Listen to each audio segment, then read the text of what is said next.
Which of the following statements is not correct? Option A.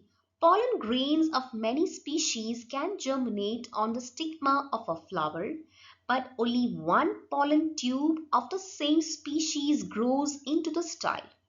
This is incorrect because many pollen tubes of the same species can grow into the style. So option A will be the correct answer because it is not a correct statement.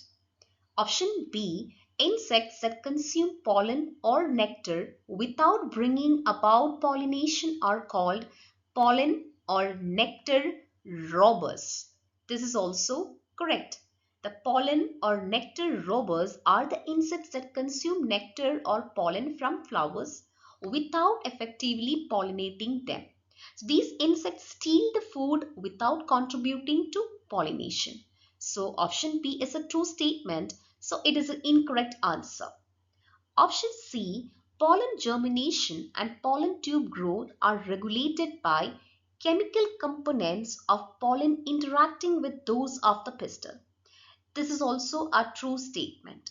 Pollen germination and pollen tube growth are indeed regulated by chemical signals between the pollen and the pistil, that is a female reproductive part of the flower.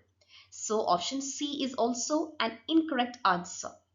Option D, some reptiles have also been reported as pollinators in some plant species. Yes, this is also a true statement. So option D is an incorrect answer. The correct answer is option A.